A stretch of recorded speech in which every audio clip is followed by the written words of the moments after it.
It has been a turbulent week in East Lansing, Michigan. Not only do you have some distractions off the field, you got some distractions coming in on the field as well with the number 8 Washington Huskies coming to town this Saturday. But is it all a perfect storm for Sparty? From LA to Piscataway, all Big Ten all year long. This is Big Ten 10. What a week to have some distractions, right? We know all about the Mel Tucker situation and the turnover that Michigan State has had to have prior to maybe one of their biggest games of the season. Definitely their biggest out-of-conference game, maybe overall one of their biggest games of this season so far. Now, there's something that maybe when you have this turnover and maybe you have a team like you had a Richmond last week, maybe if you get a team like that, you can kind of ease your way into it a little bit. Nope. Not with Washington, not with one of the most explosive offenses in college football. This is going to be a challenge, folks, in more ways than one. So I will say this about this turnover that they've had this week. Of course, you got a new interim coach coming in. You got Mark D'Antonio coming in to kind of consult things as well. Kids respond to this in different ways, and I think it's going to be up to this coaching staff, both existing and new guys kind of stepping into new roles, to try to keep these kids focused. You need to keep them focused on the game plan, doing their job. You can't have their minds kind of floating around elsewhere, not thinking about Mel Tucker. You need to be able to think about the Washington Huskies in this game. So you got to have them dialed in. You got to have them focused. If they're not dialed in, if they're not focused, this one's going to be 42-7 at the end of the day, right? That's just how it's going to be. So that's the first thing you got to do. And kids kind of respond to this in different ways, right? There's some groups that say, yeah, maybe they could really be distracted about the stuff that's going on off the field, and it could be a boat race at the end of this one.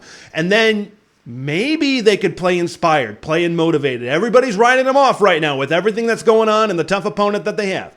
Everybody's writing them off. But maybe, just maybe, they come out and they play motivated. They come out and play inspired. The crowd is juiced. Everything maybe that's the perfect storm for Michigan State. Let's dive into the matchup a little bit. Of course, when you talk about the Washington Huskies, you got to talk about Michael Penix. We all know him. Big Ten fans know him from that magical 2020 season at Indiana. Ever since he's transferred to Washington, boy, is he slinging. Boy, has that been a perfect fit with Kalen DeBoer, the new head coach there, Michael Penix. It's just been a perfect marriage over there in Washington. In the Pac-12 right now, this is one of the best teams in the conference, in maybe the best conference in college football. Definitely the deepest conference in college football right now in the Pac-12. So how do you slow them down? You're not going to stop them. Okay, we just need to establish that right away. Washington is too good. Their talent is too good on offense. You're not going to stop them. But how can Michigan State slow them down? It starts up front.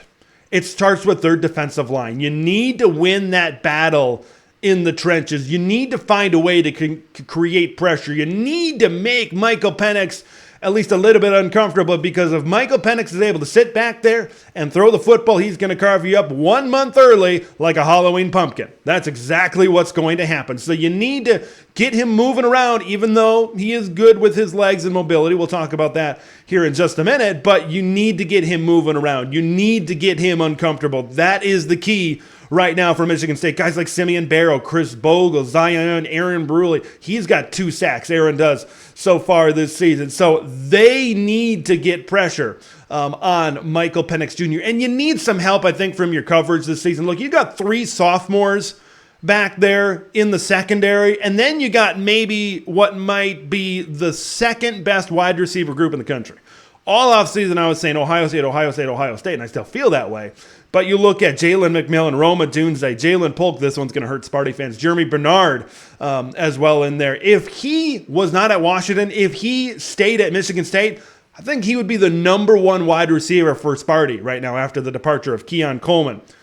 In Washington, he's probably like the number 4 guy. That kind of tells you just the talent differential between what Michigan State has on the perimeter and Washington does, and it also tells you where this Washington team really sits and how talented their group is right now at the wide receiver position.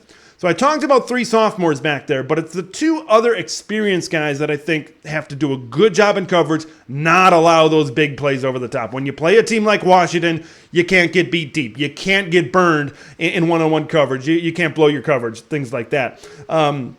Angelo Gross, Charles Brantley, I believe they got to have a great game. They got to have a great game. They're probably going to be matched up against Rome Odunze and Jaylen McMillian, respectively. So they can't let those guys get over the top and create those big plays. They need to keep everything in front of them and be sure tacklers as well, not allow a couple of broken tackles. That ends up leading to a yards after catch situation where he catches a short pass and takes it a lot of yards as well. So those are some keys back there for Michigan State. It is going to be a hefty challenge. I know Michigan State's going to play Ohio State this year. They're going to play Penn State, but I think this is maybe the most explosive offense that they are going to play all season long. And like I said in the open, it just so happens to come the week after you've had all of these distractions, all of this turbulence around this Michigan State football program. Let's keep talking about the defense. Some key injuries. Jacoby Windman left the Richmond game last week. Some people saying pectoral, maybe a torn pec situation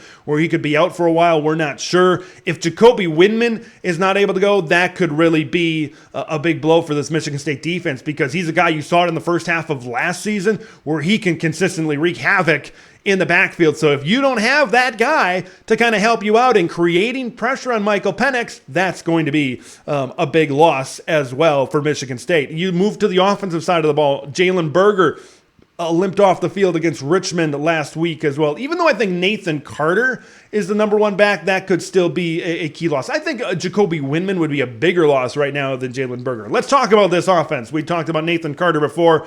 Got to have a heavy dose of Nathan Carter. I believe that's a big key to victory right here for Michigan State. You've got to shorten the game by running the football. Got to take that traditional Big Ten mindset and create some physicality up front with this Michigan State offensive line. Now, Noah Kim did a pretty good job throwing the football against the Richmond Spiders. He looked really good last week, and I think through 2 games, Noah Kim has looked good at quarterback for Michigan State. But there's a difference between Noah Kim good and Michael Penix Jr. good. There's a big difference between these offenses. There's a big difference between these quarterbacks. So you need to find a way to kind of play defense by playing offense, right? Control the clock, especially with these new clock rules, is churn out some long drives, and you got to get touchdowns. Field goals could do in Michigan State in this football game, because we know how explosive Washington is. If you kick a field goal, you kick a field goal, and all of a sudden you kick 2 field goals, 6-0. Well, Washington could easily make it 14-6 in a blink of an eye. So you need to score touchdowns and not settle for field goals. You need to finish drives for Sparty in this round. For the pass game, spread the football around. Okay, yes, I see you, Trey Mosley, but I think there's a lot of guys. I don't know if one guy has really stood out to me as the true number one guy in this Michigan State passing attack right now. We talked about Mosley, Jerron Glover, Kristen Fitzpatrick, Malik Carr, Antonio Gates Jr. has had 1 catch and went for a touchdown so far this season. Spread the football around. I think that's another big key into your passing game. Don't allow Washington to kind of clue in on one guy, and I don't think that's going to happen, because I think from what I've seen out of Michigan State, not one guy has stepped up. Kind of play into that. Kind of lean into it a little bit. Spread the football around. Create some diversity in your passing game as well. I think that could also be a key for Michigan State against Washington. Look, you got to get the house rocking. Right? Don't bother knocking. You got to get Michigan State. Spartan Stadium's got to be rocking, I think, this one. Try to get this one in it early. If Washington is able to go down the field early and simmer down this crowd, it's going to be very difficult to come back. This is a Michigan State team that is not built to play from behind against a team like Washington. Washington, they could be down 21 points starting the 4th quarter, and they could come out to win this one. That's how strongly I feel about this Washington Huskies football team. This can be a ground and pound philosophy for Michigan State. That could be their path to victory, and they just need some containment. They need some containment on the defensive side of the football against this great Washington offense. I want to hear what you guys think about this one. Do you think Michigan State has a fighting chance? Are they going to come out inspired with everybody saying and talking about all the off-the-field distractions? Are they not? Are they going to come out and play strong against the Washington Huskies? Leave your thoughts on what you think in the comments below. It should be a great college football Saturday. We'll see you in the next one. Thanks for watching Big Ten TED, where it's all Big Ten all year long.